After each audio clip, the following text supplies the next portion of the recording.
Um grande abraço, galera. Prazer enorme estar aqui com vocês. A apresentação do chefe é sempre legal, a gente já começa com aquela empolgação. E nós estamos aqui no nosso mundinho da física. Eu aqui, você aí, e a nossa física passando aquelas dicas importantes, aquelas dicas cheirosas de última hora, que são importantes para que a gente possa ter munição. Não sei se vamos acertar exatamente a questão que vai cair, mas dar munição para você já é muito importante. Esse é o nosso trabalho, esse é o nosso objetivo, o nosso foco. Então venham aqui comigo, física no Enem, voadora no Enem, como diz o chefe, sangue no olho, como digo eu, faca nos dentes. Vamos atacar esse negócio. E a gente vai lá, ó. Aqui eu começo com você, certo? Falando da mecânica. Estatisticamente, é a mecânica o que mais aparece no nosso vestibular, o que mais aparece no nosso Enem. O foco agora é Enem. Mecânica é disparado o conteúdo da física que mais aparece. Então a gente vai sempre estar com aquele foco na mecânica. Fernanda Brito, um abraço, Fernanda. Igor, Kimberly, Débora. Meu Deus, que galera, quanta gente. Um grande abraço a todos vocês. Vamos lá, vocês se lembram o que é a mecânica? Trabalha com energia mecânica, forças, cinemática, movimentos, enfim, a dinâmica, a mecânica, na verdade, de alguma forma vai estar estudando o movimento, de alguma forma. E aí a gente passa e dá aquela olhadinha primeiro em potência média. Rapaziada, eu preciso muito de uma caneta, nossa caneta não está aqui. Quem puder, arruma uma caneta para mim.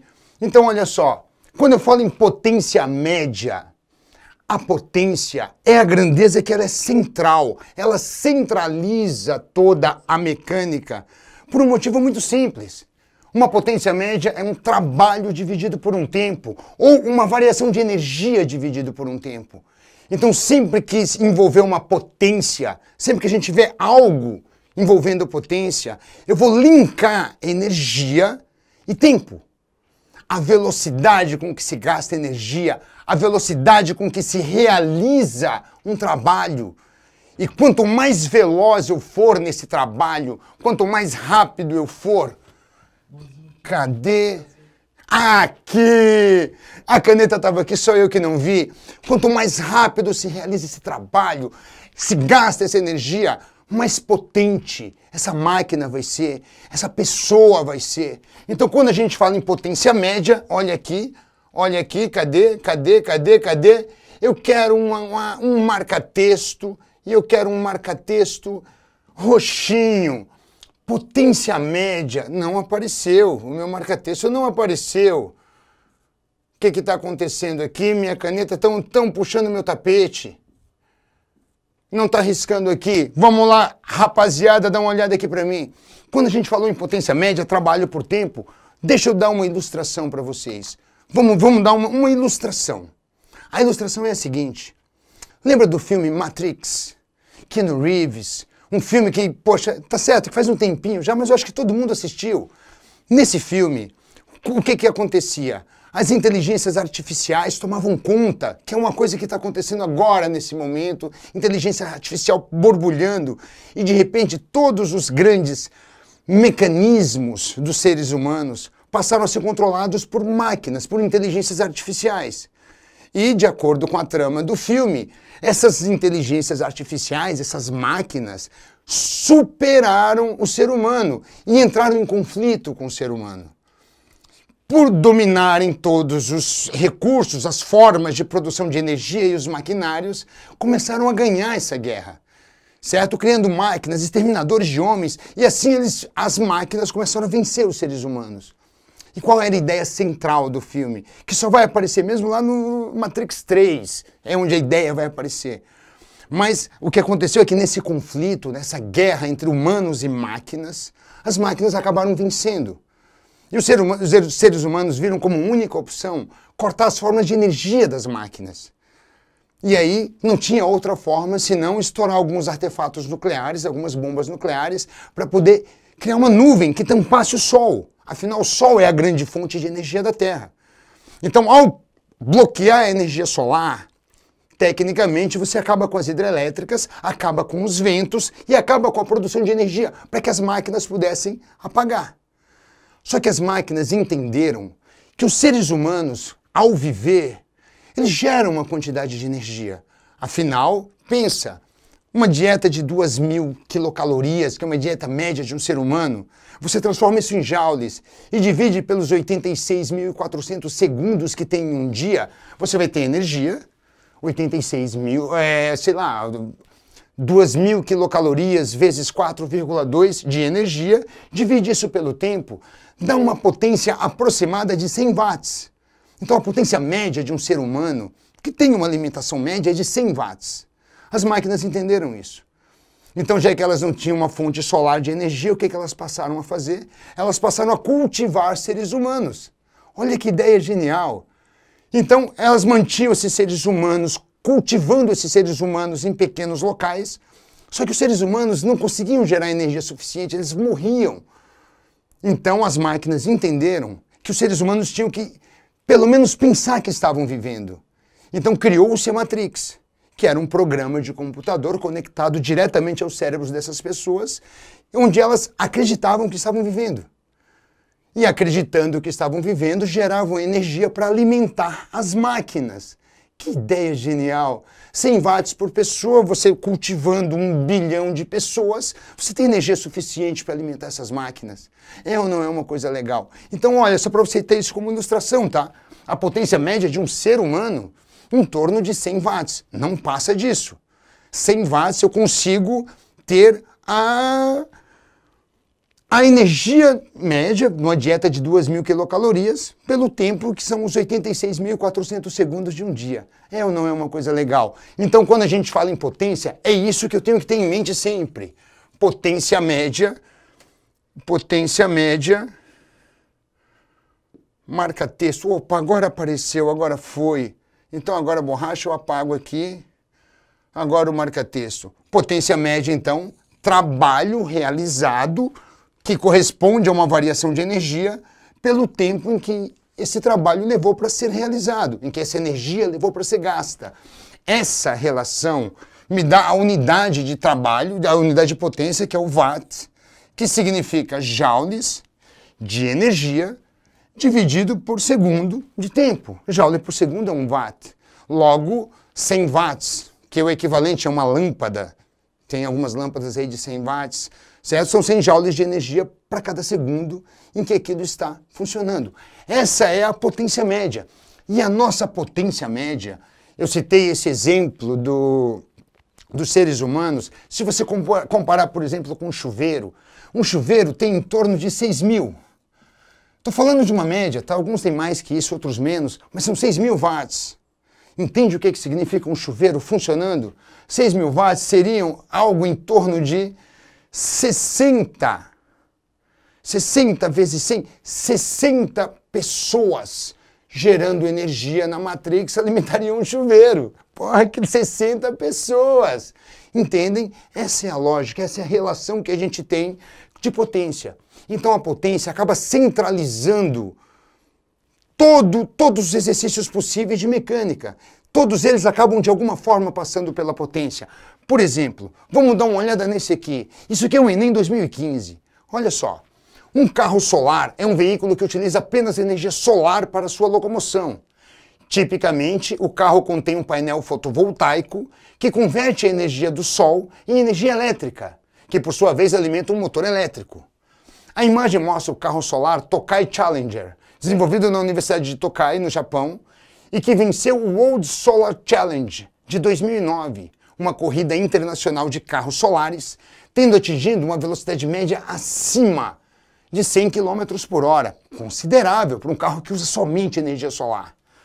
Considere uma região plana onde a insolação, energia solar por unidade de tempo e diária, que chega à superfície da Terra, seja de...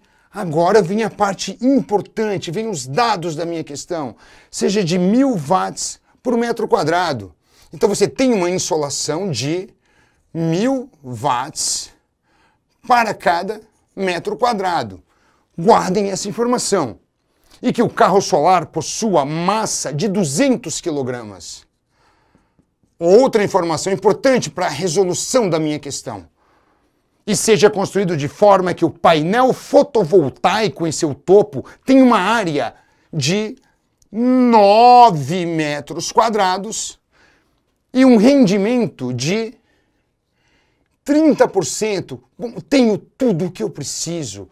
Antes de eu terminar de ler, ele vai pedir aqui, ele vai vir com o comando da questão, vai vir com o que ele me pede. Agora analisa sem emoção, de forma fria, de forma calculista. Isso aqui é uma ciência exata, vamos olhar de forma calculista, sem emoção, não deixa a emoção tomar conta.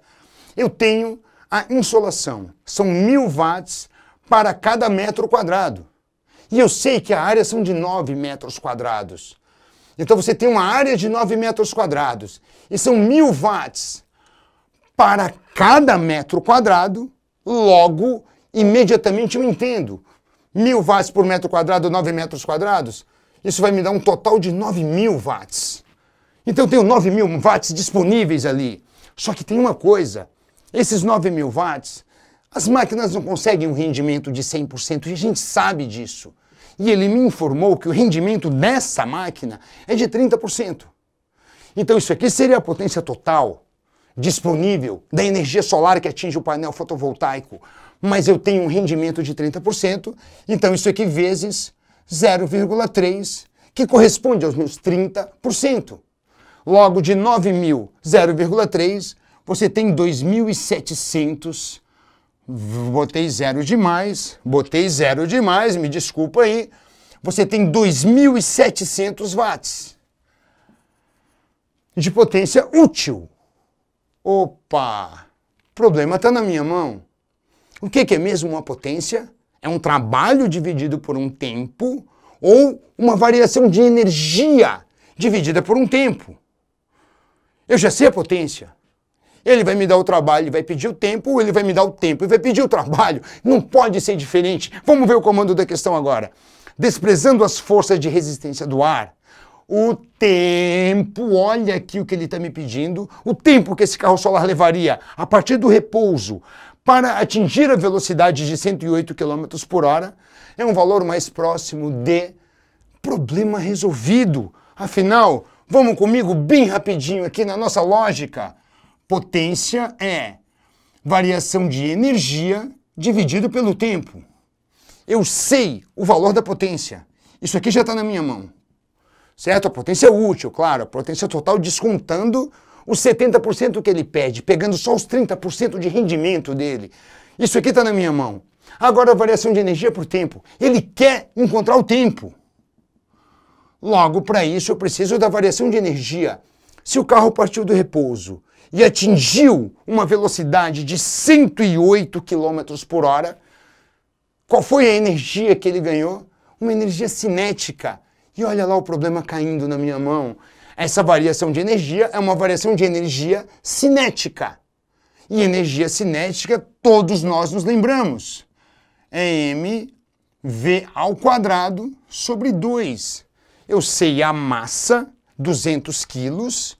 Eu sei a velocidade, 108 km por hora, e é claro que eu não vou colocar essa velocidade em quilômetros por hora, porque não é uma unidade do sistema internacional. Você se lembra como é que se transforma de quilômetros por hora para metros por segundo? Divida por 3,6. Então 108 dividido por 3,6 vai dar 30. E aí o problema está resolvido na minha mãozinha. Olha só, vou resolver nesse cantinho aqui, o apagador do Joby. O estúdio do Joby é mais chique, que ele apaga com a mão. Eu tenho que sofrer um pouquinho aqui, mas não dá nada. Um dia eu chego no nível do Joby. Olha só, eu tenho lá potência e energia por tempo. Potência, 2.700. Energia, mv ao quadrado sobre 2. Massa, 200. Velocidade, 30 ao quadrado sobre 2. E tudo isso aqui dividido pelo tempo que ele quer que eu encontre. Você vai fazer o teu cálculo rapidinho, porque o resto aqui é matemática. Resolva isso aqui, ΔT multiplicando, faça o seu trampo e você vai descobrir quanto tempo dá. Se não me engano, dá 33,3 segundos, é uma coisa assim.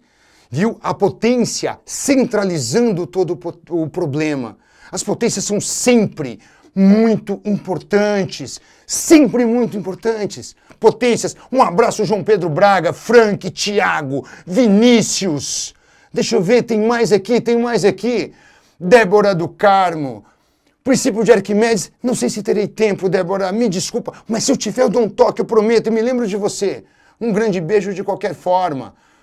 Certo? Beatriz, se for trabalho de uma força constante, será a área do gráfico? Sim, Beatriz, será a área do gráfico. Ele poderia ter te dado essa informação, ao invés de falar da área e da insolação, ter te dado um gráfico. Mas não é qualquer gráfico, hein? Tem que ser um gráfico de... Lembra que trabalho é F vezes D?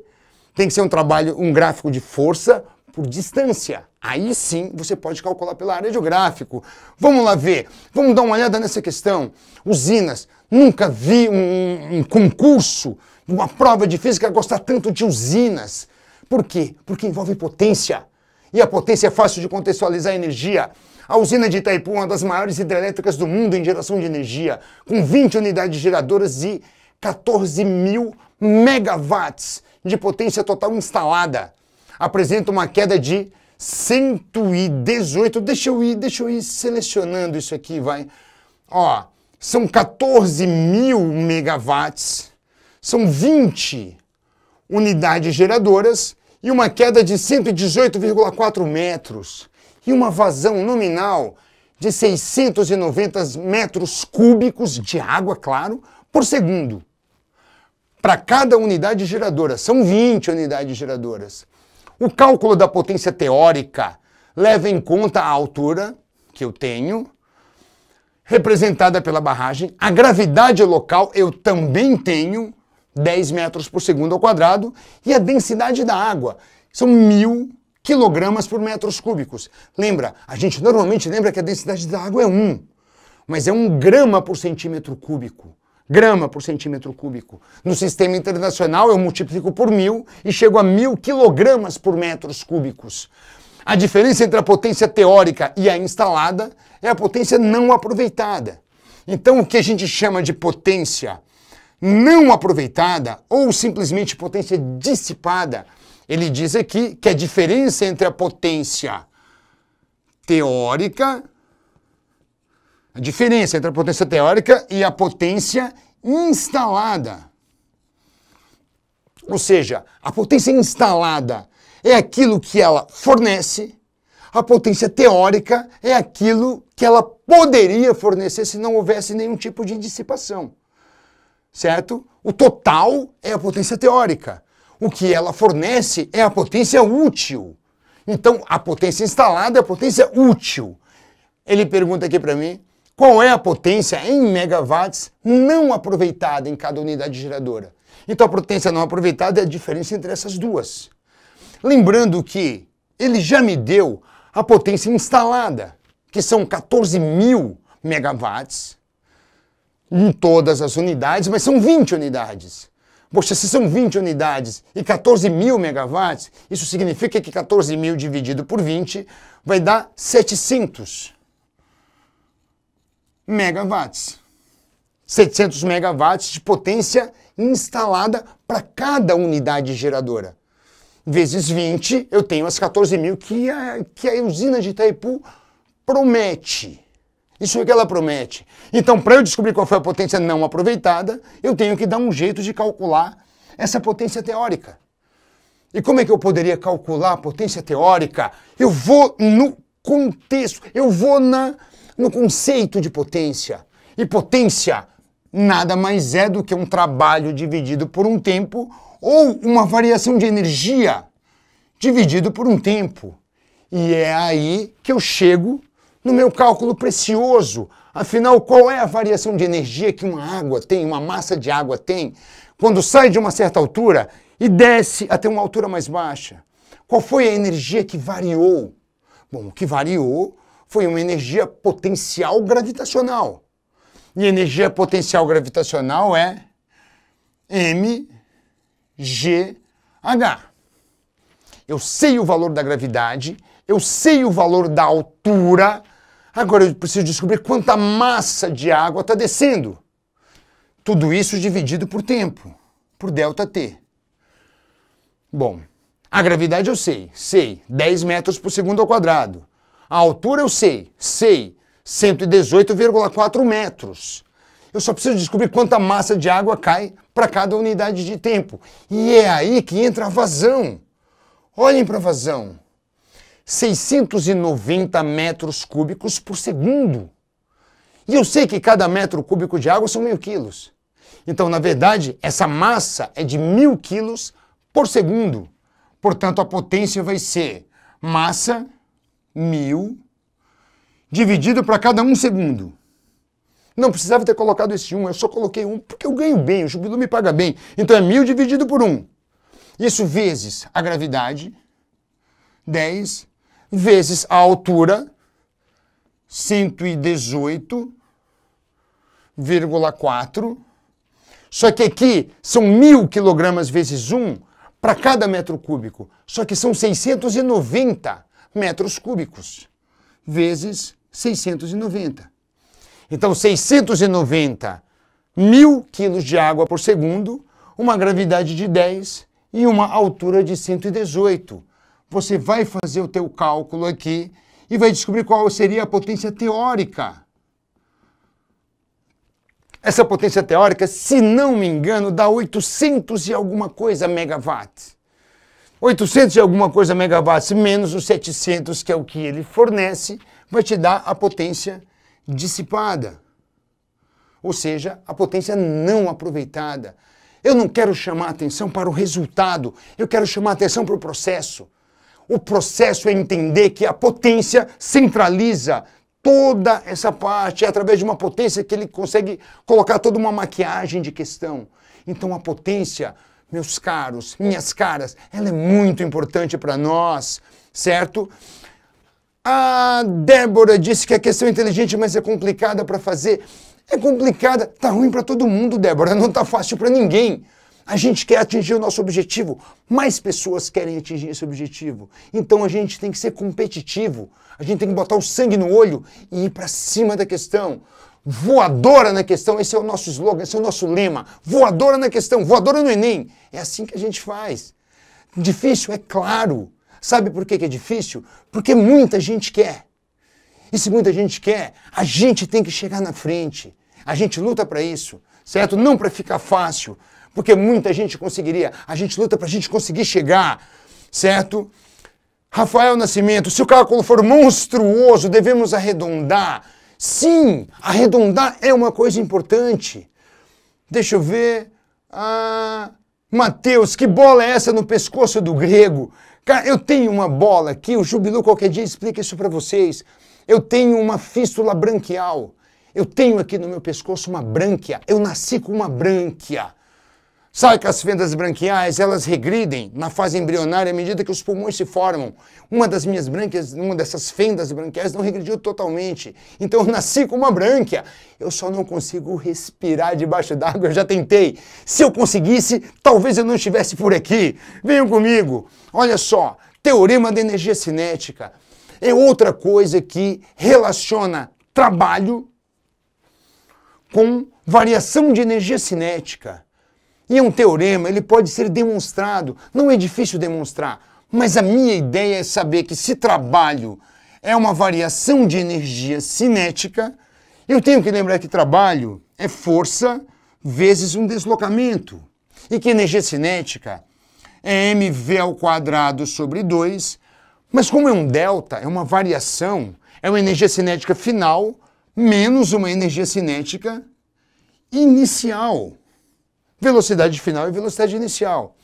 É bem comum nas nossas questões que a velocidade inicial seja nula, ou seja, que ele parta do repouso. Assim como também pode ser comum que a velocidade final seja nula, no caso de uma frenagem, no caso de um atrito fazendo um móvel parar. Então, é bem comum que uma delas seja nula. Normalmente é isso que acontece. E aí o que acontece quando há o teorema da energia cinética?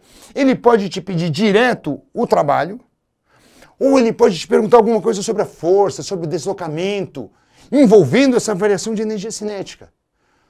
E não esquece, energia cinética é mv² sobre 2. Lembrou disso aqui? Esse é um dos teoremas mais importantes da mecânica. Um dos mais importantes. O teorema do impulso e quantidade de movimento é outro teorema muito importante. Ele é o deus grego do Poseidon. Vem comigo, olha só. Aqui eu tenho 2015.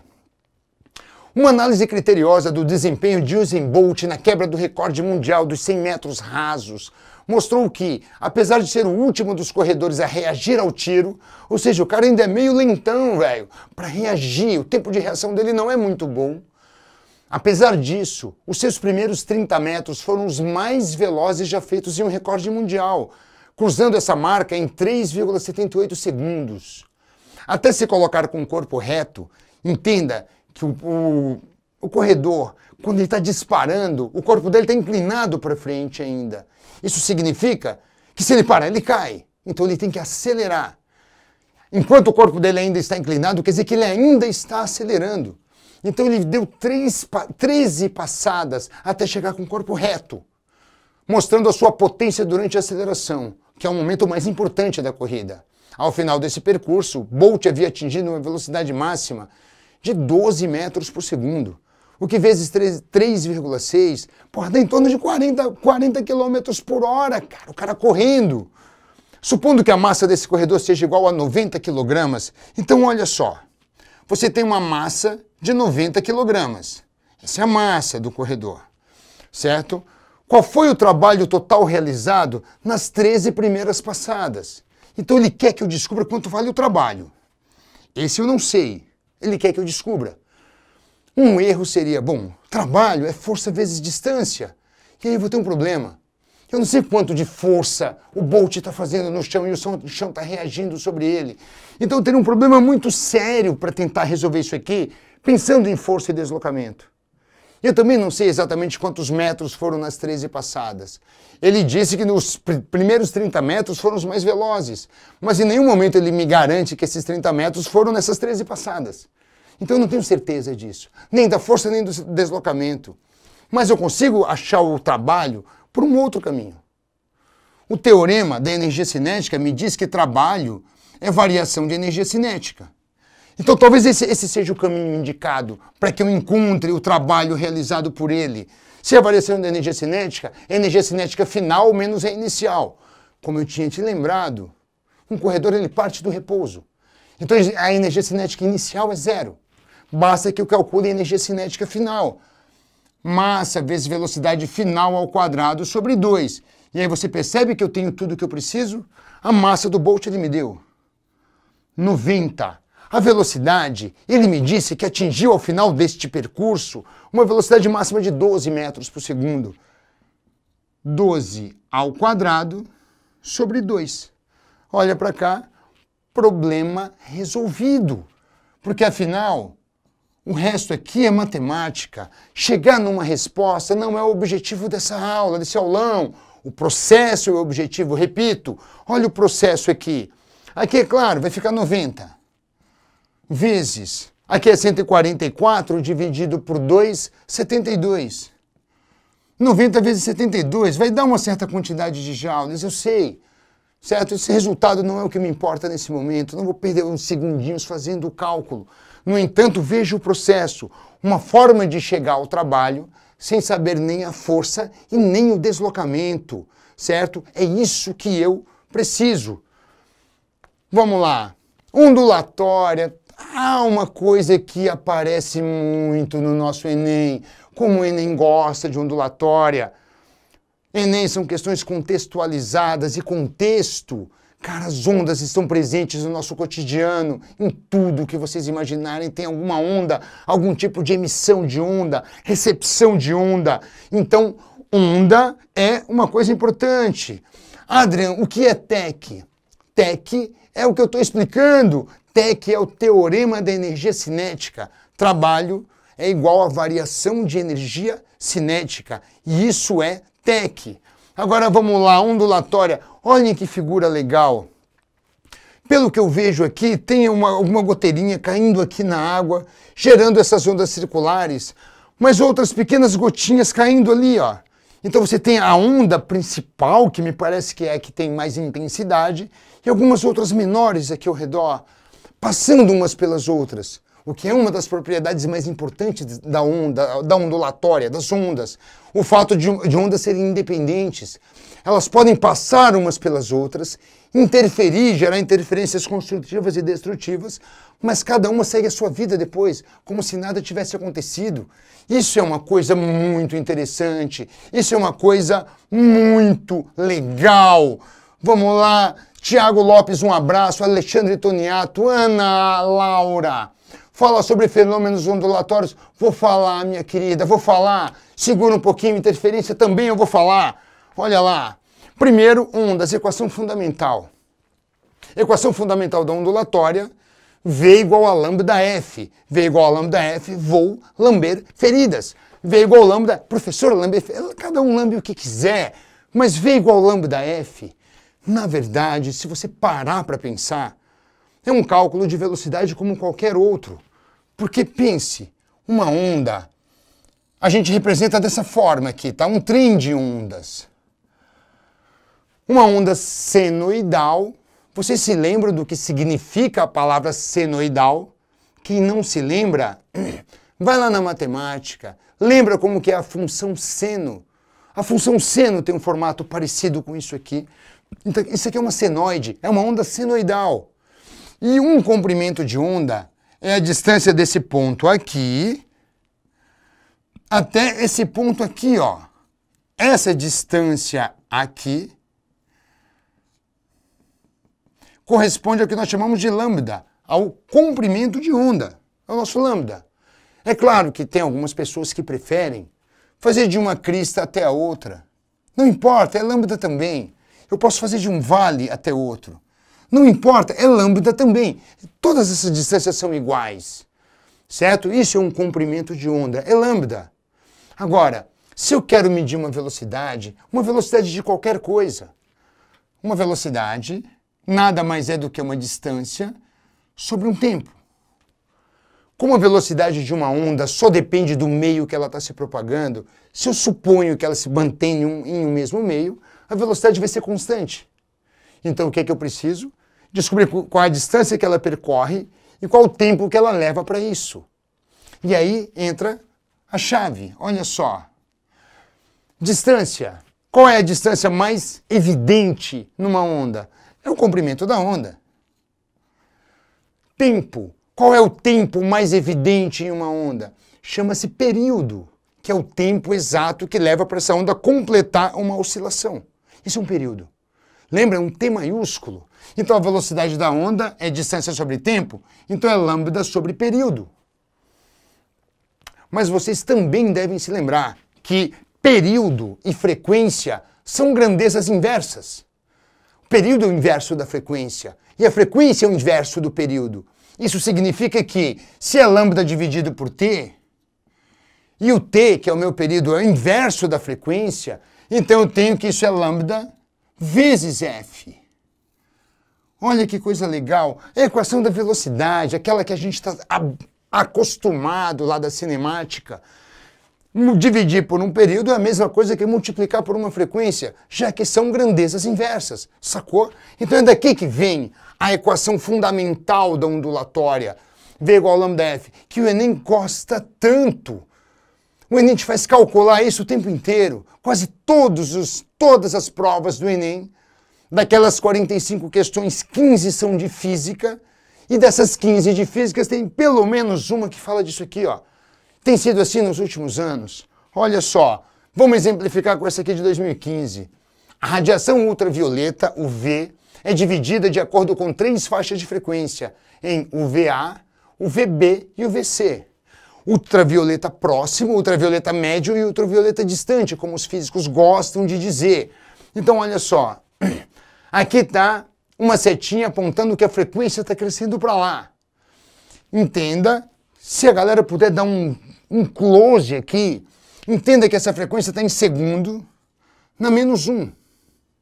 E segundo possível, aqui ó.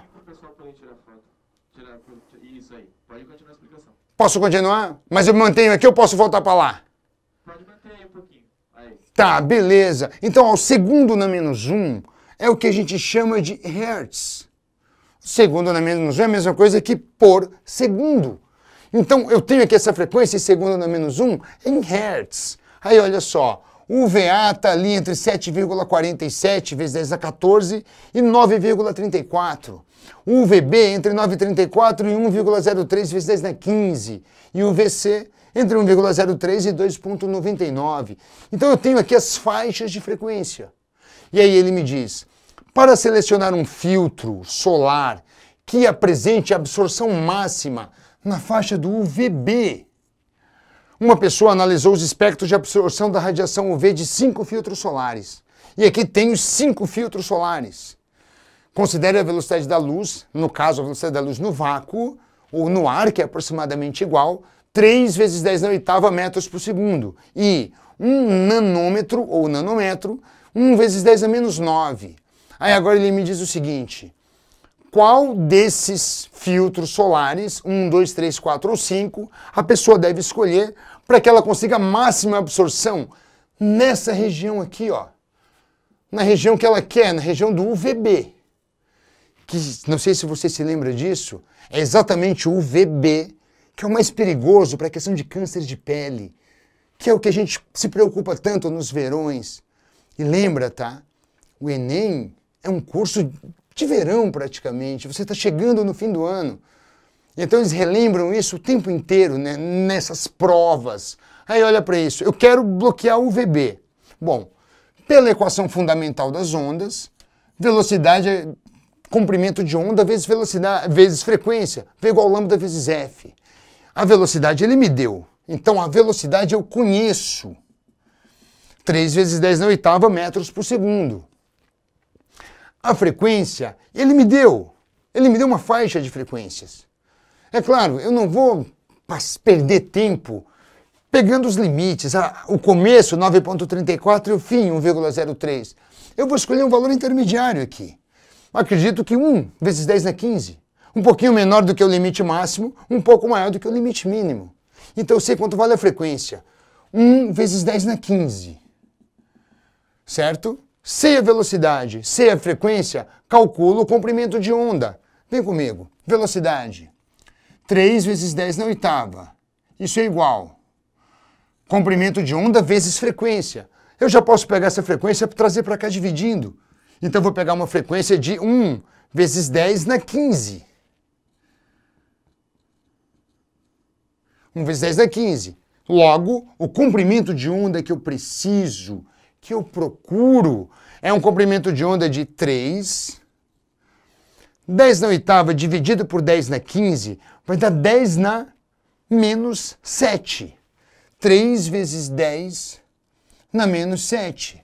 Eu usei tudo no sistema internacional, então isso aqui está em metros. 3 vezes 10 a menos 7 metros. Ele pergunta aqui para mim qual é o filtro que eu devo escolher. No entanto, ele está me apresentando esse gráfico com as absorções dos filtros em nanômetros, nanômetros. E o nanômetro é 1 vezes 10 a menos 9, ele me disse. Logo, eu vou dar um jeito de fazer isso aqui chegar em 10 a menos 9. Eu tenho que fazer chegar em 10 a menos 9, então vai dar em torno de 300 vezes 10 a menos 9, certo? Metros. E 10 a menos 9 metros é a mesma coisa que nanômetro ou nanômetro. Então são 300 nanômetros. Eu venho no gráfico, descubro aqui no gráfico onde que está o 300 nanômetros. Tá por aqui assim, ó. Aqui está o 290, aqui está o 340. Então o 300 está em algum lugar por aqui. E vejo qual é o filtro que tem máxima absorção nessa região.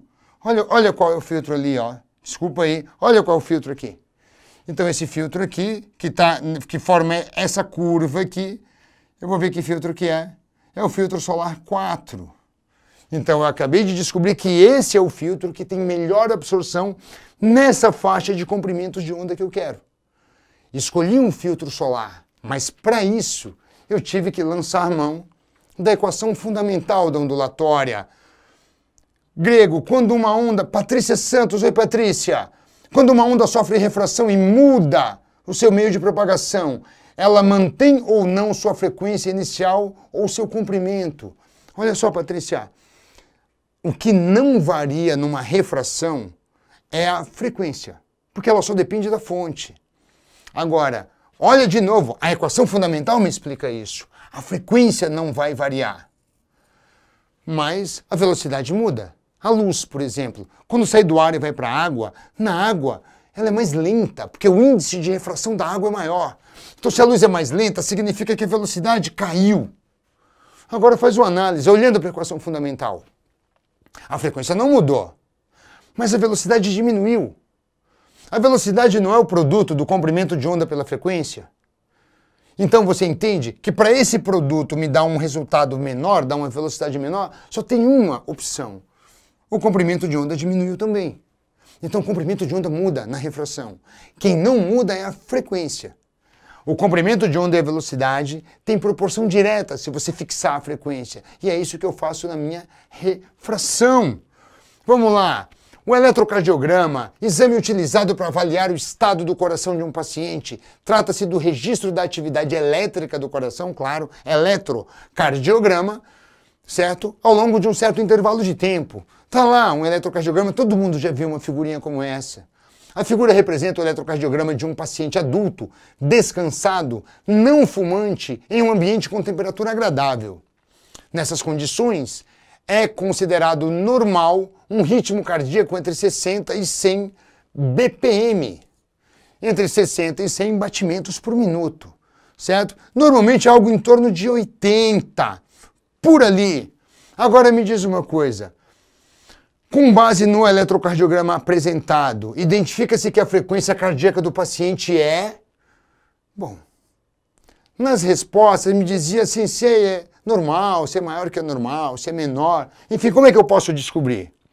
Eu analiso essa curva formada pelo eletrocardiograma e vejo que tem um padrão ondulatório nela. Então eu poderia tranquilamente tentar determinar, já que aqui eu tenho tempo, tentar determinar quanto tempo leva entre um batimento e outro. Entre uma sístole do coração e a outra sístole do coração. E se você fizer essa medida, você vai ver que aqui tem 1, 2, 3, 4, 5, 6, 7, 8, 9. 9 unidades de medida dessa. Só que 9 unidades de medida, cada 5 unidades me dá 1 segundo. Cada 5 é 1 segundo. Então, cada quadradinho desse aqui corresponde a 0,2 segundos. Como são 9, 9 vezes 0,2, você vai ter 1,8 segundo de período.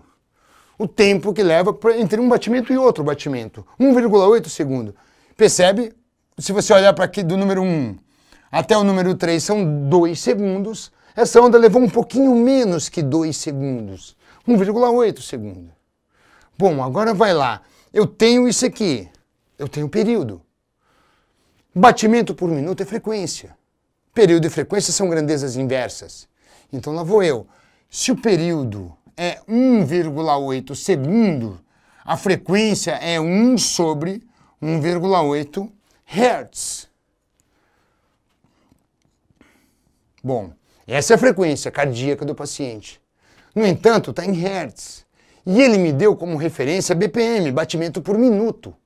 Então eu tenho que dar um jeito de fazer essa frequência se transformar em batidas por minuto. Hertz é por segundo. Como cada minuto tem 60 segundos, eu multiplico isso aqui por 60. E aí eu vou ter isso em BPM. 60 dividido por 1,8, se fosse 60 dividido por 2, daria 30. Como é 60 dividido por 1,8, vai dar um pouco mais que 30, algo em torno de 33,3 batimentos por minuto. E aí eu vejo que esse paciente não está numa condição legal cardíaca. Porque se o normal seria entre 60 e 100 BPM, ele está num ritmo cardíaco muito inferior ao que se espera como mínimo para o normal. Certo? E o que eu fiz? Eu utilizei frequências, utilizei períodos, que de certa forma remonta à equação fundamental das ondas. Vamos lá, vamos lá. Essa questão dava para aproximar 1,8 com 2? Dava, dava. Quem perguntou isso foi Ana Clara. Dava sim, Ana Clara, porque é muito próximo de 2. Se você aproximasse com 2 para ganhar tempo, você veria que ia dar em torno de 30, você acertaria a questão do mesmo jeito. Normalmente as afirmativas, as alternativas que você tem para assinalar, elas têm uma distância de segurança entre elas. Elas nos permitem pequenos arredondamentos. Mas tenha muito cuidado, seja cuidadosa com isso, tá? Sejam cuidadosos com isso. Não vai me arredondar de forma muito grosseira. Você corre o risco de cair muito longe da resposta exata. E isso pode te dar insegurança ou pode te levar para um erro. Tenha cuidado. Mantendo de 1,8 para 2 numa situação como essa, tranquilo, percebe que não daria diferença? Eu ia diagnosticar de qualquer forma que ele está num batimento bem abaixo do normal. Vai lá, Tiago Barbosa, eu já te mandei um abraço, Tiago. Um abraço, Tiago. Vai, vamos lá. Vamos. Olha para essa questão 2017. Novamente eu tenho, o que o Enem gosta muito, repito, um gráficozinho aqui, só que nesse exemplo, veja, ele está dando em comprimento de onda, em nanômetros ou nanometros, 200, 300, 400, 500, 600. Antes de eu ir para a questão, quando você olha para isso, entenda que aqui nessa região você tem comprimentos de onda menores, 200, 300 nanômetros. Aqui à tua direita, você tem os comprimentos de onda maiores, os lambda maiores, 800, 900. O que isso significa em termos de frequência? V igual a lambda F. Olha a importância dessa equação. No caso das ondas eletromagnéticas, que é o caso da luz, a gente tem uma velocidade praticamente a mesma para todas. No vácuo é exatamente a mesma. Nos mesmos materiais tem pequenas diferenças, mas as velocidades são praticamente as mesmas. Nos mesmos materiais, repito, com pequenas diferenças. Então o que eu tenho? Aquelas ondas que tiverem o comprimento de onda maior são as que têm as frequências mais baixas e vice-versa. Então aqui você tem os comprimentos de onda pequenos, frequências grandes. Pode olhar, ultravioleta. Ultravioleta é a região de frequência grande. Aqui você tem os comprimentos de onda grandes, 700, 800, 900. Comprimento de onda grande indica frequências mais baixas. Então aqui está a região do IV, infravermelho. E aqui está a parte visível do espectro. E aí vou ler. A figura mostra como é a emissão de radiação eletromagnética para 5 tipos de lâmpada. Haleto metálico, tungstênio, mercúrio, xenon e LED. A grande vedete dos nossos dias. Uma forma super eficiente de emitir luz. As áreas marcadas em cinza, as áreas rachuradas aqui, são proporcionais à intensidade da energia liberada pela lâmpada. As linhas pontilhadas mostram a sensibilidade do olho humano aos diferentes comprimentos de onda. O V e IV são as regiões do ultravioleta e infravermelho, respectivamente. Um arquiteto deseja iluminar uma sala usando uma lâmpada que produza boa iluminação, mas que não aqueça o ambiente. Sem olhar para nada disso, eu já te daria a dica direto. Vai no LED. É uma forma muito eficiente de produzir luz. Muito eficiente. Consumo baixo de energia e grande iluminamento. Muito eficiente. Mas, de qualquer forma, vamos no script. Qual o tipo de lâmpada que melhor atende ao desejo do arquiteto? O que eu tenho que procurar? Eu tenho que procurar uma lâmpada cuja emissão seja o mais possível dentro da parte visível. Porque qualquer pedaço que estiver fora da parte visível não vai iluminar, já que eu não estou vendo. Vai contribuir para esquentar, para aquecer o ambiente. Então, se você olhar para o haleto metálico, ó, várias partes fora, além do que não atende muito pouco da sensibilidade do olho humano. Tungstênio, são aquelas lâmpadas incandescentes, nem pensar. A maior parte da energia dela está na faixa do infravermelho, esquenta pra caramba o ambiente. A lâmpada de mercúrio tem picos do lado de fora do visível e também não atende a grande quantidade da sensibilidade do olho humano. Xenon, nem pensar também, quase igual ao tungstênio. Agora olha o LED, que perfeito. O LED, ele pega toda essa parte de sensibilidade do olho, além do que não tem praticamente nada fora do visível. Portanto, as lâmpadas de LED, os diodos emissores de luz, Light Emitting Diode, diodo emissor de luz, são formas extremamente eficientes de se produzir luz, certo? Vamos lá. A galera da medicina, eu quero medicina, eu quero medicina, eu quero medicina. Vamos lá, galera, tornem-se grandes médicos, sejam profissionais éticos, cuidem da saúde, ganhem dinheiro, é claro, é importante ganhar dinheiro, mas sejam éticos, isso é o principal. O Brasil está precisando de pessoas éticas, pessoas profissionais, de bons profissionais, seja na área médica ou não, não importa. Precisamos de bons arquitetos, bons engenheiros, bons físicos, bons professores, precisamos disso. Sejam profissionais decentes, pessoas decentes. Eu sei que vocês estão no caminho certo, estão conosco, estão no caminho certo. Agora vai lá, fenômenos ondulatórios. Os fenômenos são muitos. Eu poderia passar uma lista de fenômenos, uma listazinha rápida de fenômenos. Vamos lá, começando. Reflexão. Refração.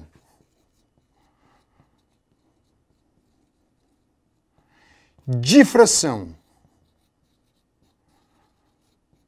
Interferência.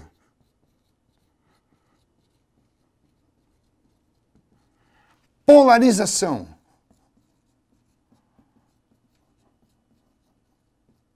Ressonância. Efeito Doppler.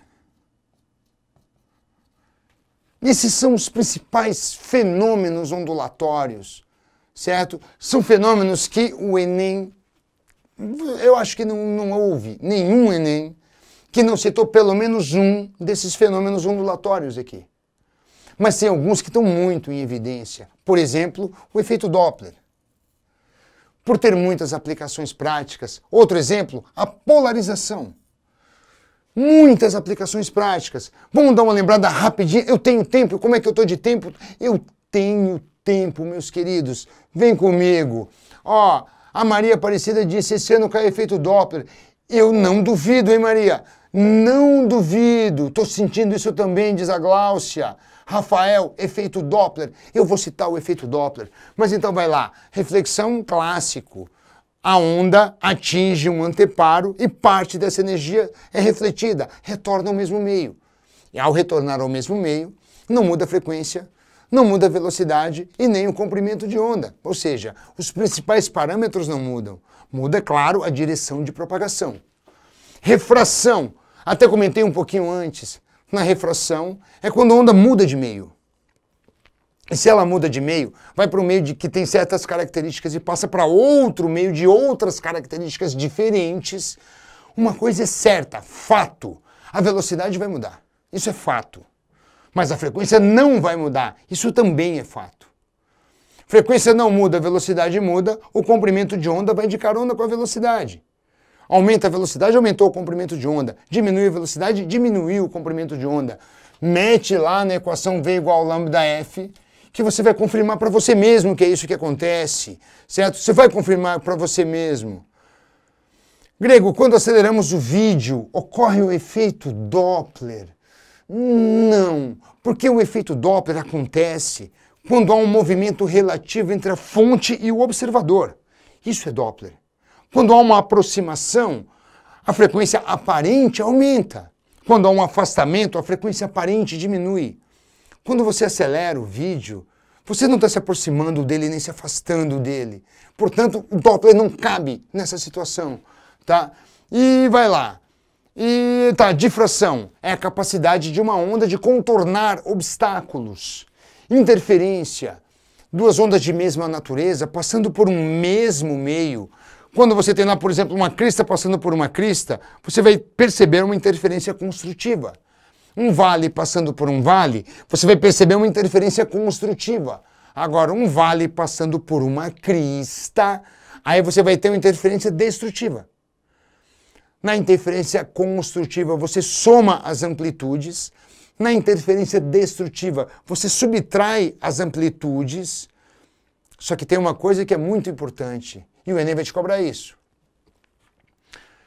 Soma as amplitudes ou subtrai as amplitudes, mas não quer dizer que essas ondas se misturaram.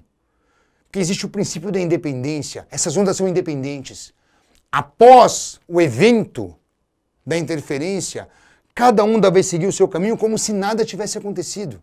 Então a interferência é um fenômeno local. É ali onde aquelas duas ondas se cruzaram. Elas não se misturaram. O que aconteceu foi uma superposição, uma sobreposição. E depois elas continuam como se nada tivesse acontecido. Esse é o fenômeno da interferência. A polarização, eu vou me aprofundar nela hoje. O que é a ressonância?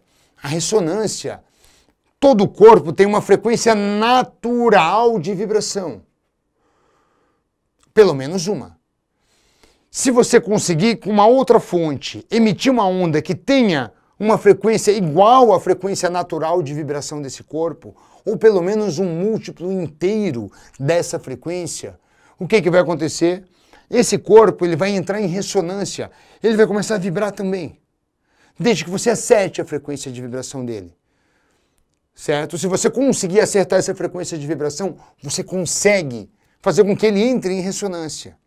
Inclusive, um dos diagnósticos médicos que, poxa, dá informações preciosas para os médicos tomarem decisões, fazerem diagnósticos, consiste em deitar o paciente numa caminha altamente claustrofóbica, porque é um tubo fechadinho. Alguém aqui já fez esse exame, é colocado no tubinho, te colocam lá dentro, nada de metal no teu corpo, porque vão criar um campo magnético gigantesco ali dentro daquele tubo, da ordem de 1,8 Tesla. É algo absurdo.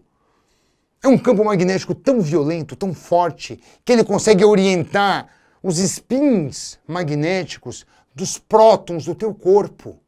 Ele deixa todos eles orientados. E à medida que são todos eles na mesma direção, eu consigo fazê-los entrar em ressonância. E obtenho imagens perfeitas daquele lugar que eu quero analisar. Por isso que esse diagnóstico, essa forma de diagnóstico se chama ressonância magnética. Magnetismo para orientar os spins e a ressonância porque a partir do momento que eles estão orientados eu sei qual é a frequência de vibração deles e assim eu consigo obter imagens perfeitas daquele lugar. Eu fiz uma vez uma ressonância magnética dos pulmões, cara, fantástico. Dava para ver quase que os alvéolos dos meus pulmões, fantástico, parece como é que é? Aquela couve chinesa, sabe? Enfim, vamos lá. Isso é ressonância. E o efeito Doppler, que a galera está me pedindo, e eu vou dar um toque sobre o efeito Doppler. O efeito Doppler consiste na frequência aparente, percebida diferente da frequência original que saiu da fonte, desde que haja aproximação ou afastamento relativo entre observador e fonte.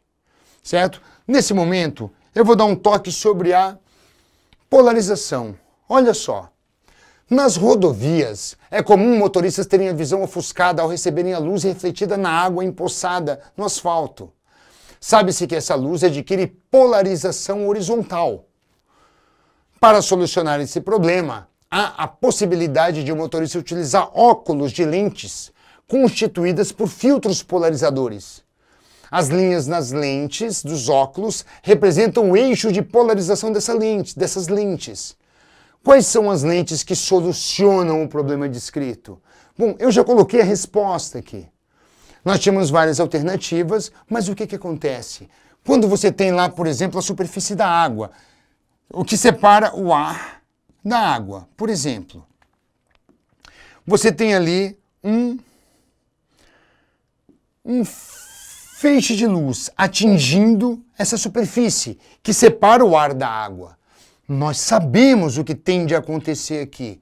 Eu vou lá e desenho a minha normal para eu ter uma orientação. Esse ângulo aqui é o meu ângulo de incidência, o meu ângulo I, e aí eu sei o que vai acontecer. Esse raio de luz, parte será refletida, obedecendo às leis da reflexão, mesma medida de ângulo de incidência e de reflexão, e parte será refratada. Inclusive, eu sei também que irá se aproximar da normal. Lembra disso? Afinal, do ar para a água, a velocidade diminui. E quando a velocidade diminui, se aproxima da normal. Até aqui está tudo ok. Isso aqui a gente já estudou em reflexão, isso aqui a gente estudou em refração. O que eu quero chamar a atenção agora é que a maior parte dessa onda refletida possui uma polarização horizontal. Ele diz isso. Sabe-se que essa luz adquire a polarização horizontal. E a maior parte da luz que foi refratada possui polarização vertical. Não sei se vocês se lembram, a luz que vem do Sol, a luz natural, ela não tem uma direção preferencial de vibração. Ela vibra em todas as direções. Uma luz que vibra em todas as direções chega aqui. A parte que foi refletida basicamente tem polarização horizontal, a parte refratada basicamente polarização vertical. Ele quer bloquear essa polarização aqui. Então, se a luz refletida tem polarização horizontal, eu coloco um óculos que possuam filtros verticais. Porque se o filtro é vertical, a onda que está vibrando na horizontal não consegue atravessar isso aqui. Então, essa lente polarizadora bloqueia todo esse reflexo. Muito mais agradável. E aqui ele citou nas poças d'água. Mas se você está dirigindo o teu carro num dia de muito sol, a luz refletida pelo painel do teu carro, pelo asfalto, pelas coisas, também é polarizada. Então, uma lente polarizadora também torna isso muito mais agradável. Quer ver? Eu vou te mostrar uma coisa. Eu trouxe aqui os meus óculos. Esses meus óculos são óculos Ray-Ban. Se eu já fui pobre, eu nem me lembro. Olha só. Aqui são os meus óculos Ray-Ban Glasses. Fiquei legal? O que é que vocês acham? Vê se esse ângulo me favorece mais. Enfim, por que eu estou com esses óculos aqui? Porque esses óculos escuros, esses óculos de sol, são polarizadores. E se eles são polarizadores, eu consigo determinar, por exemplo, eu consigo saber, essa luz que vocês estão vendo aqui, é uma luz polarizada ou não? Será que ela é polarizada? Eu não consigo, meu olho não consegue perceber a diferença da luz polarizada para a luz não polarizada. Mas tem um jeito de saber. Desde que eu pegue um outro polarizador. Por exemplo, se esse polarizador que eu colocasse aqui fosse horizontal também, essa luz passaria. Certo? Filtro horizontal, a luz polarizada na horizontal passa pelo filtro. Luz polarizada na horizontal, filtro na vertical, a luz não passa. Então basta que eu coloque um outro polarizador aqui na frente para descobrir se essa luz aqui é polarizada ou não. E aí eu vou pedir o favor da galera, meus parceiros, olha lá. Dá uma força aqui para mim. Eu vou deixar essa tela branquinha aqui. Vamos lá, rapaziada. Me ajudem a descobrir se essa imagem é polarizada ou não. Vocês conseguem dar um zoom aqui nesses meus óculos? Tá tranquilo? Quem consegue aí? Quem consegue me dar um feedback? Mantém na posição, professor. Isso. Deu zoom? Aham. Tá, eu vou girar bem... Dá pra ver a imagem, a luz passando por aqui, né? Dá pra ver o meu dedo aqui, não dá? Dá. Então tá. Agora eu vou pegar essa lente e vou girar bem devagarzinho. Olha, eu vou girando. Vejam se vocês percebem alguma diferença. Vê se vocês percebem alguma diferença. Olha lá. Poxa, tá escurecendo, Grego. Cara, tá escurecendo, Grego. Porra, Grego, ficou escuro. Claro. Quando eu fiz assim, o que é que eu estou fazendo? Eu estou bloqueando a luz que saiu dessa tela. Então aqui eu sei exatamente qual é a polarização dessa tela. Então essa tela é sim polarizada. Tanto é que se eu continuar girando, vocês vão ver que clareia de novo, ó, porque a luz volta a passar por ali. Certo? Continue rodando, você vai ver que novamente vai haver um momento em que vai bloquear a luz de novo. Então esse é o jeito que eu tenho de saber se a luz é polarizada ou não. Os meus olhos não conseguem perceber isso. Eu preciso de um outro polarizador. E esse é o fenômeno da polarização. Certo? E como é que eu sei que a luz é polarizada na vertical? Se eu colocar um filtro polarizador na horizontal e conseguir bloquear a luz. Assim eu consigo perceber. Inclusive, esses dias eu vi um cara que fez uma coisa genial. Ele pegou o notebook dele, ele abriu essa tela aqui e tirou o plástico. É um plásticozinho que é o polímero polarizador que tem ali. E arrancou. E quando ele fechou de novo, sabe o que acontece? A tela do computador fica branca. Não aparece nada de imagem. Aí ele pegou aquele polarizadorzinho, recortou e colou nas lentes dos óculos dele. Genial, uma ideia tão boa que nem parece que não foi minha. Quando ele coloca aquilo nos óculos, só ele vê a imagem que está na tela do note dele, ninguém mais vê. Imagina, você está digitando um texto, as pessoas olham para a tua tela e veem uma tela branca. Porra, como assim? O que esse maluco está fazendo?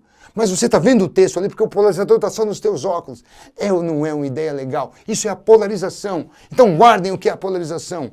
Agora, conforme eu prometi, eu vou dar um toque de efeito Doppler. Certo? Que a galera me pediu muito, então eu vou dar esse toque. O que é o efeito Doppler? Eu vou usar essa parte branca aqui, tranquilo. Olha só. Opa, opa, opa. Aqui eu tenho um chão, só para passar no psicotécnico.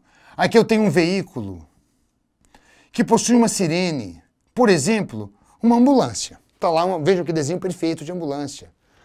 Se essa ambulância estivesse se movendo para a nossa direita e com a sirene ligada, o que vai acontecer? Você vai ter que as ondas aqui na frente vão sofrer um encurtamento, enquanto as ondas aqui atrás vão estar mais alargadas. Isso faz todo sentido, porque a cada nova frente de onda que essa ambulância emite, ela está um pouquinho à frente. Então ela faz com que o comprimento de onda se torne mais curto à frente dela. Pelo mesmo motivo, o comprimento de onda atrás dela fica mais alargado. E aí, olha só, comprimentos de onda menores indicam uma frequência mais alta.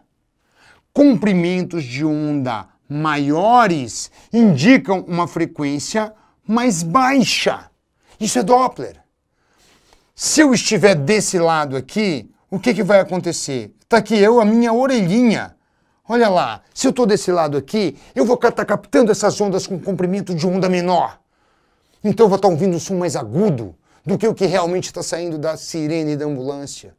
Se eu estiver desse outro lado aqui, ou seja, se a ambulância estiver se afastando de mim e não mais se aproximando, se ela está se afastando de mim, eu vou perceber essas ondas aqui, ondas de comprimento de onda maiores. Portanto, com frequências mais baixas, sons mais graves. É isso que eu vou perceber. Então, se eu estiver desse lado, a fonte está se afastando de mim, frequência mais baixa. A fonte está se aproximando de mim, a frequência mais alta. Tem uma galera... Mateus, é por isso que os óculos é 400 conto? 400 conto, Mateus. Como assim? Esse meu aqui eu comprei no aeroporto de Londres, eu paguei, se não me engano, foi 380 libras esterlinas, irmão. 400 conto, porra, vende pra mim, eu tô a fim de comprar um. Olha só, cara, isso aqui, eu sei que muitos de vocês vão pra área médica, eu vi pelos comentários aqui. Então, guarda uma coisa. O Doppler é extremamente usado na área médica. Olhem para esse exemplo aqui.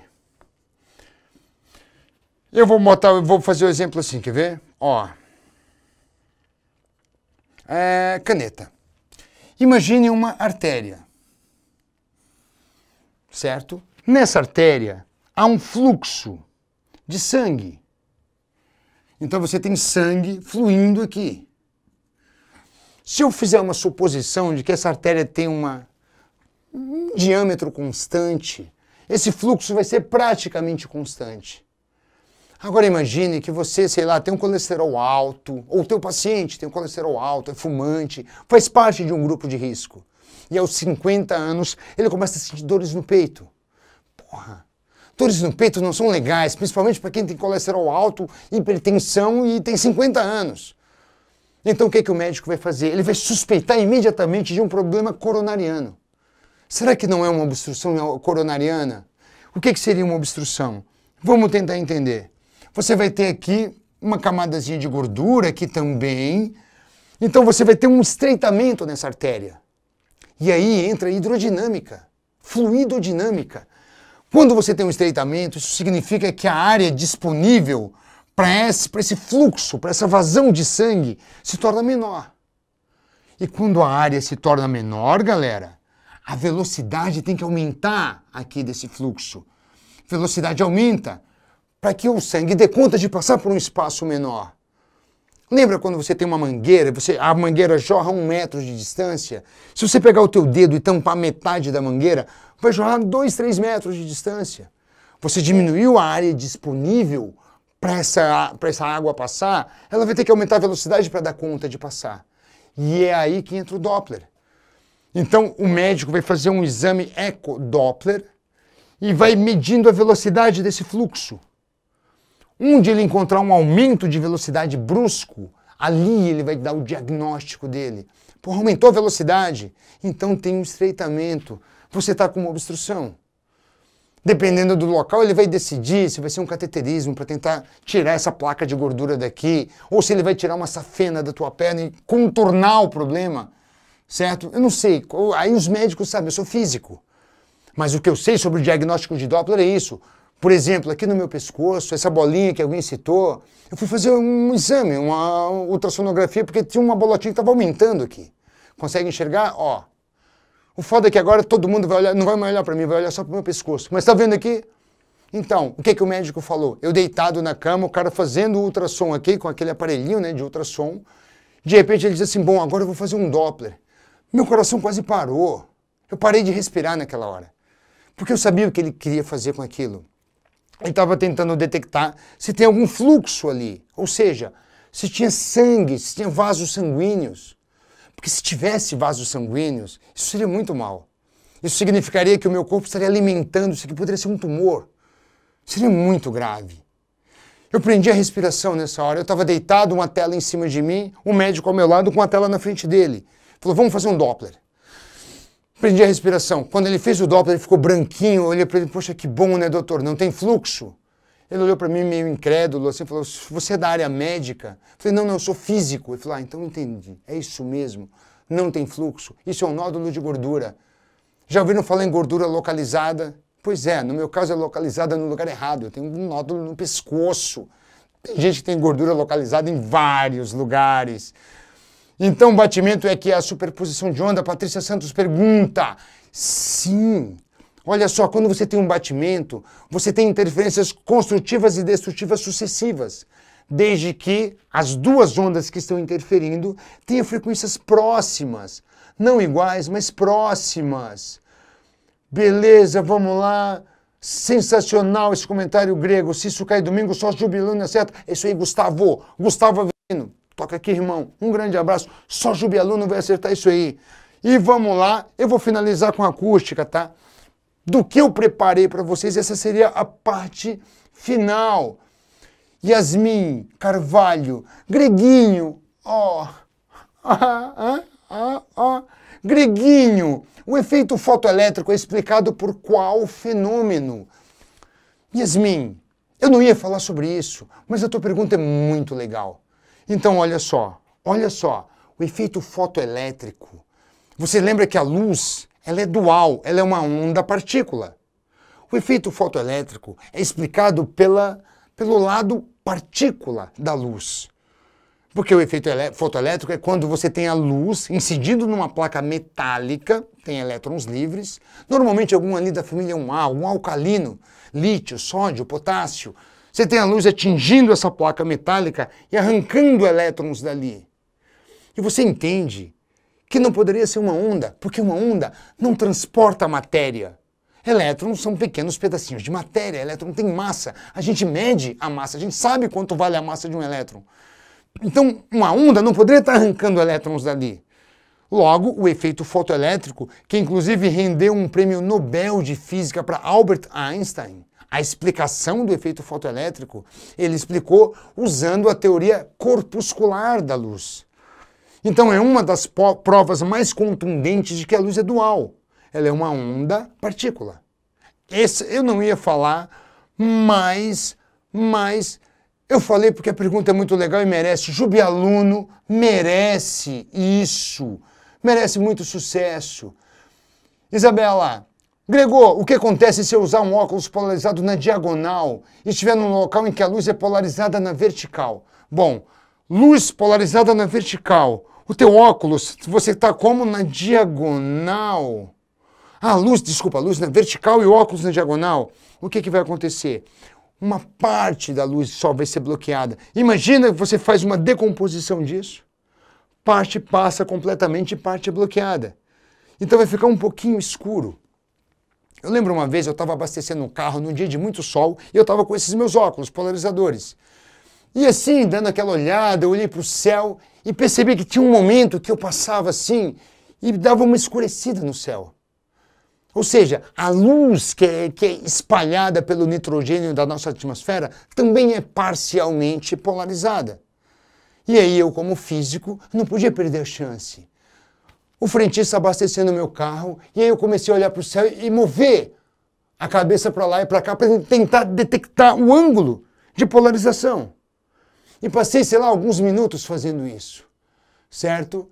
Daqui a pouco eu olhei para trás, eles já tinham terminado de abastecer meu carro, tinha 3 frentistas do posto olhando para o céu para tentar entender o que eu estava vendo. Eu não expliquei nada para eles, fiquei quietinho, peguei, paguei a conta e fui embora. Quando eu estava saindo com o carro, eles ainda estavam olhando para o céu para tentar entender o que eu estava vendo, cara.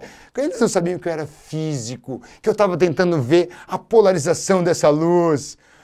Vai lá, burguei demais esse grego. É isso aí, Alexandre, se eu já fui pobre, eu nem me lembro. Nem me lembro. Vamos. Então, a acústica, entenda, a acústica vai falar do som. E o som, quando a gente fala em som, eu tenho que entender que tipo de onda é o som. É uma onda. Som. É uma onda mecânica. Afinal, precisa de um meio material para se propagar. Uma onda longitudinal. A direção de vibração e de propagação coincidem e ela tem que estar compreendida entre 20 e 20.000 Hz.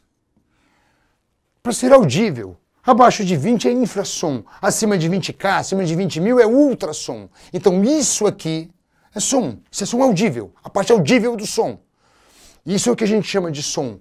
E do som a gente consegue reconhecer 3 características fisiológicas.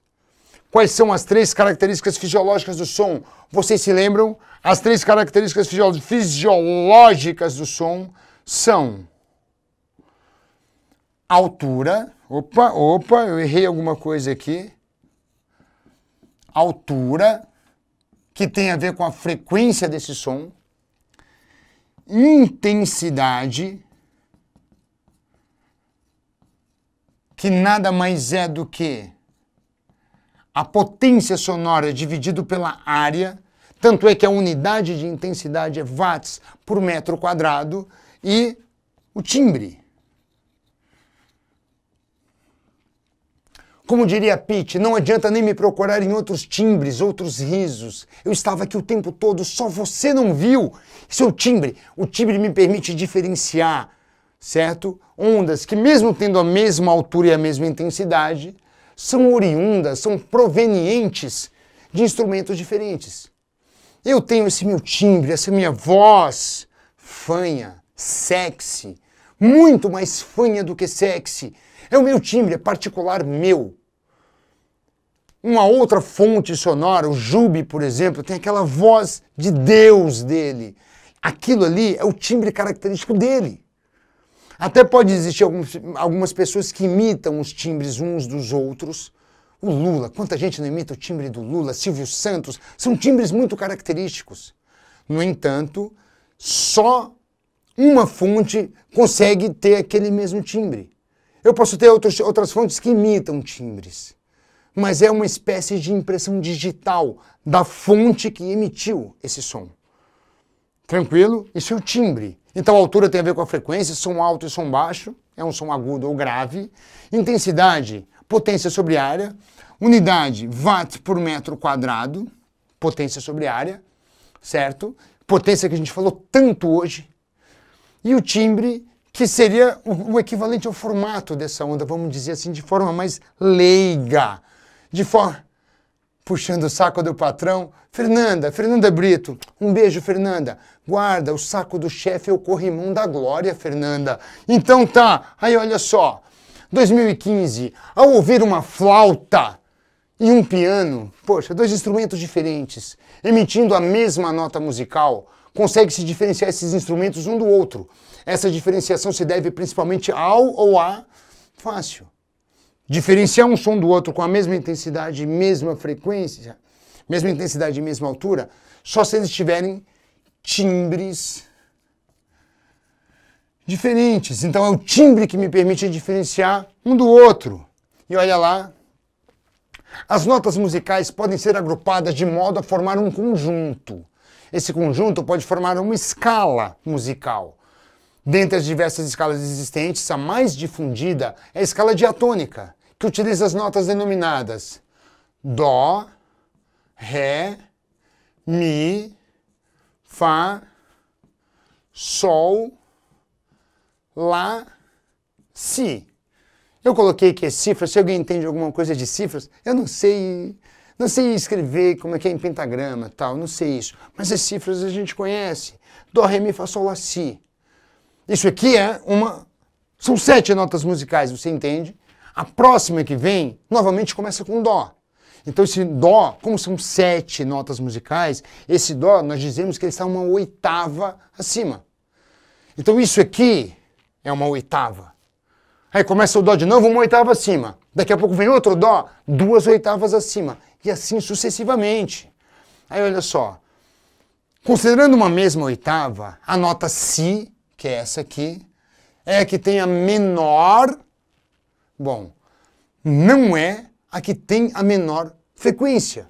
Porque ele diz aqui em ordem crescente de alturas. Então a frequência aumenta para lá. Dó, Ré, Mi, Fá, Sol, Lá, Si, a frequência vai aumentando à medida que eu vou para lá. Então é que tem a maior frequência, não é a que tem a menor frequência. Mas aquela onda que tiver a maior frequência é aquela que possui o menor comprimento de onda. Porque o comprimento de onda é que vai caminhar em sentido contrário, o crescimento dele. Então dentro dessa mesma oitava, a nota Si é que tem o menor comprimento de onda. Por quê? Porque é aquela que tem a maior frequência. Tá tranquilo, crianças? Isso aqui é uma coisa que é importante saber. E eu tenho mais uma dica para passar aqui. Dó, Ré, Mi, Fá, Sol, Lá, Si, termina a oitava, começa um novo Dó e assim por diante. Esse novo Dó, uma oitava acima, tem o dobro da frequência desse aqui. Então, a cada nova oitava, é o dobro da frequência da oitava anterior. Por exemplo, o primeiro Dó que eu consigo ouvir é um Dó de 32 Hz. Eu lembro disso porque é binário, potência de 2. O próximo Dó vai ser 64 Hz. Uma oitava acima. O próximo Dó é 128, 256, 512, 1024 e assim sucessivamente. Deixa eu falar com a galera, poxa, um abraço, galera, a participação de vocês é muito importante pra gente. Um grande abraço. Eu sei que eu não consegui ler todos, porque a gente está com um olho aqui, outro ali, mas a participação de vocês e o carinho de vocês é muito importante. Muito obrigado por isso. Vamos lá. Deixa eu ver. Fala sobre como usar o TRI na prova depois, Gregão. Olha só, atualmente está meio que na moda, as pessoas... Eu vi esses dias, eu recebi como chutar numa prova do Enem. Bom, eu sou um pouco contra isso, sabe? Porque o que eu acho? O que é o TRI? Ele é uma forma extremamente moderna de poder nivelar os alunos, de classificar esses alunos. Como? Bom, eu vou colocar sobre um determinado conhecimento, uma determinada habilidade, algumas habilidades, algum conhecimento, questões de níveis diferentes. Uma um pouco mais fácil, outra um pouco mais difícil. Então, resumindo, eu estava comentando sobre o TRI. O ideal é você ir com sangue no olho em todas as questões. Todas. É claro que você tem uma obrigação um pouco maior de acertar as mais fáceis. Porque graças a essas mais fáceis, a pontuação daquelas mais difíceis vai ser levada em conta. Mas se você pensar nisso nessa hora, você vai perder tempo precioso de estar lutando em cada questão. Batalhe em todas as questões. Mostre a sua força em todas elas. Assim você vai sair vencedor. Assim você vai ser competitivo com relação aos outros. Assim você vai conseguir a tua pontuação lá em cima, entendeu? Desafie todas as questões. Voador em todas elas. Todas. Não desista de nenhuma. Tente ser rápido, tente não perder tempo, claro, mas enfrente todas elas. É assim que você vai ser eficiente. Não vamos ficar pensando em qual chutar, em qual não chutar. Não é assim que a coisa funciona. Eu vou brigar por todas elas, certo? O Terry derrubou. Ah, olha lá. Galera, o carinho de vocês é genial. Então vamos lá. O tempo, na verdade, ele está meio que indo, tá meio que acabando. Mas olha só. Gregor, deixa eu ver. Poxa, cadê? Eu perdi.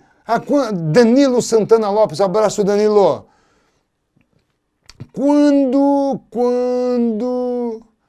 Poxa, cada vez que alguém fala, eu perco o que ele estava falando ali. Quando aumenta o volume do som, você aumenta a amplitude da onda? Sim. A amplitude da onda, aquela distância entre o eixo de equilíbrio e uma crista ou um vale, ela é a grandeza da onda, visível na onda, que tem relação com a energia que essa onda transporta. Então, quando você aumenta o volume, você vai estar aumentando a potência dessa onda. E mais potência significa mais energia por unidade de tempo. Logo, vai estar aumentando sim a amplitude. Não quando você aumenta a altura do som, é que não está mexendo nisso. Porque entenda que a altura tem a ver com a frequência desse som. Um som alto não é aquele de alto volume. Um som alto é um som de alta frequência. Isso é um som alto, alta frequência. Certo? É um som agudo. Um som baixo, é um som de baixa frequência, som grave. Diferente do que a gente usa no cotidiano, porque quando a gente fala em, fulano fala alto ou fala baixo, a gente está falando de volume. É uma linguagem mais popular, mais corriqueira. Na física a gente tem que tomar cuidado com isso. A altura tem a ver com frequência. A intensidade é que tem a ver com a energia que essa onda transporta. Merci beaucoup, grego. Olha, eu não sei o que é isso, eu tenho um problema com essas coisas aí. Merci beaucoup, deixa eu ver quem era. Fagner Leite. Patrícia Santos deseja boa sorte para todos. Boa sorte para todos. Vão lá naquele domingo, se lembrem da gente, pensem em vocês e se tornem os melhores profissionais que vocês podem ser. Repito o que eu disse no começo dessa transmissão. O Brasil precisa de vocês, de gente boa, de gente ética. Vai se tornar um político, torne-se um político ético. Vai ser um médico, seja ético, seja profissional. Engenheiro, seja bom, seja profissional. Valorize o que você faz. E vocês que vão passar numa universidade federal, a maior parte de vocês vai tentar, eu tenho certeza. Estamos torcendo para que consigam. Lembre-se, o teu governo, os impostos do teu povo pagaram um ensino de qualidade que você teve. Então, o dia que você puder, retribua isso. Faz uma consulta para uma pessoa mais pobre. Auxilia numa planta de uma casa de uma pessoa mais pobre. Retribua isso para a tua sociedade. A sociedade merece por ter te dado essa oportunidade, certo? É claro que dependeu muito da tua luta. Óbvio, ninguém vai tirar o teu mérito. Mas o dia que você puder, lembre-se disso. Lembre-se que pessoas mais pobres, pessoas que precisam, te ajudaram de alguma forma nisso. Então, quando puder, retribua. Não perca a oportunidade de retribuir. Uma boa prova a todos vocês. E saibam, vocês são jubialunos. Sangue no olho, faca nos dentes. Vocês vão chegar lá. Tranquilo? Como é que eu tô de tempo aí, rapaziada? Eu tenho tempo de falar mais uma coisa? Posso? Posso falar mais uma coisa? Eu preciso de mais 5 minutos, é tranquilo? A galera me liberou mais 5 minutos, rapaziada. Crianças, meninos, meninas. Eu tenho mais uma coisa para falar. Olha só, o que eu vou comentar aqui agora, eu vou usar esse branco aqui, tá? Porque eu não tenho outra tela, a última tela é uma tela final. Alguém me pediu para falar, Gregor, fala sobre ondas estacionárias. Cara, eu vou falar. Eu vou falar porque é um assunto que merece. Então, olha só. Quando você tem uma corda esticada, certo? Eu posso produzir ondas nessa corda. Pensa num instrumento de cordas, um violão, por exemplo. Você vai tocar esse violão, pulsos de onda vão seguir até os extremos que são fixos, vão refletir com inversão de fase, vão passar um pelo outro, interferência, inverte, interferência. Tudo isso muito rapidamente. Então, uma onda estacionária, primeira coisa importante, teórica. São 2 fenômenos que formam uma onda estacionária. O que forma a onda estacionária que é a reflexão e a interferência. Segundo, a gente tem os harmônicos. O primeiro harmônico é uma coisa assim, ó. é a frequência mais baixa que uma corda pode vibrar? É você tocar a corda solta, do teu violão, do teu piano, da tua harpa, não sei. Inclusive, o nosso próprio aparelho fonador, não faz tanto tempo assim que a gente tratava com cordas vocais. Por quê? Porque tem uma semelhança muito grande com instrumentos de corda, certo? Esse aqui seria um primeiro harmônico, frequência mais baixa. Um segundo harmônico nessa mesma corda, deixa eu pegar mais ou menos a metade dela para ter uma referência, seria assim, ó, na mesma corda. Eu não vou falar do terceiro e do quarto, porque esses dois são suficientes para o que eu quero dizer. O primeiro harmônico, você entende que tinha um fuso só. Quando eu vou para o segundo harmônico, é o dobro da frequência do primeiro. É a mesma nota musical. Por exemplo, na sexta corda do violão é o mi, o mizão. Se eu coloco o dedo, o teu dedo, você encosta o dedo na 12ª casa, só na 12ª, não precisa apertar até o fim. A 12ª, se você olhar no braço de um violão, de uma guitarra, costuma ter uma marquinha com 2 pontinhos assim. Mede com uma trena para você ver. Exatamente a metade do tamanho da corda. Então quando eu encosto o dedo, eu estou bloqueando a vibração ali, eu estou obrigando a formação de um segundo harmônico. O que esse segundo harmônico tem? É um mi também, assim como era a corda solta. Só que é um mi, uma oitava acima. O dobro da frequência. E eu percebo nitidamente que é o dobro da frequência. Por que é o dobro da frequência? Olha só, olha o que aconteceu com o comprimento de onda. Eu tinha um fuso aqui, agora eu tenho 2. O comprimento de onda caiu pela metade. Então a frequência dobrou. Lembra? É uma relação lógica. V igual lambda F. Se você pegou isso aqui e diminuiu, é porque isso aqui aumentou. Grego, a velocidade não muda? Não, é a mesma corda. Lembra, a velocidade só depende do meio. O meio é a corda, é a mesma corda. Agora, se eu pegar o meu dedo, ao invés de colocar na 12ª casa, que é a metade do tamanho da corda, se eu colocar na 7ª casa, que também tem uma marquinha nela, lembra que tem uma marquinha na 7ª, na 5ª? Na 7ª casa, eu vou estar dividindo essa corda em 3 pedaços iguais. É um terceiro harmônico. Se eu pegar essa corda, esse meu dedo e colocar na 5ª casa, que também tem uma marquinha, eu divido a corda em 4 pedaços iguais. É um quarto harmônico. E assim por diante. Grego, e num tubo, como é que é? Vamos pensar numa flauta rapidinho? O tubo totalmente fechado é você tampando todos os buracos. Aí o que acontece? Quando você tira um dedo dali, você abre o tubo naquele lugar. Onde você abre, você obriga a formação de um ventre. Muda a frequência, muda o som que você está emitindo. E assim a pessoa consegue abrir 2, 3, 4 dedos ali e vai tocando a musiquinha. Que fofo, não é? Bom, eu tinha prometido que ia falar sobre ondas estacionárias, é um comentário rápido, eu sei. E alguém aqui também comentou comigo sobre Yang. Bom, Yang, eu não tenho como mostrar aqui, é difícil desenhar, mas eu vou dar o toque rápido. É conhecido como a experiência de Yang, a mais famosa. É uma das 10 experiências mais belas da física. É chamada de experiência da fenda dupla, ou dupla fenda. O que é a experiência de Yang? Você faz a luz passar por uma fenda simples, ela sofre difração, e depois você faz ela passar por uma fenda dupla. Em cada uma dessas duas fendas sofre novamente difração. Deixa eu ver se eu consigo desenhar. Me perdoem a...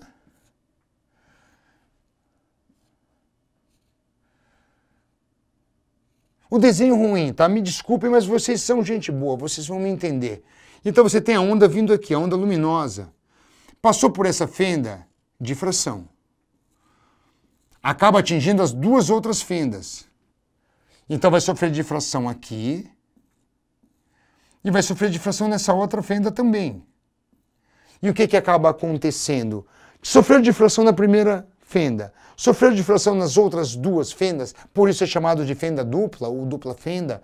Você acaba tendo pontos de interferência construtiva. E alguns pontos, como esse aqui, ó. Aqui, eu vou fazer de vermelhinho para vocês enxergarem melhor. Aqui, ó. Que é onde está passando a crista de uma onda em cima do vale da outra, que seria um ponto de interferência destrutiva.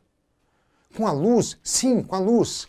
E aí, se eu projetar essa luz aqui numa parede, o que eu vou ver? Eu vou ver uma alternância entre regiões claras, franjas claras e franjas escuras.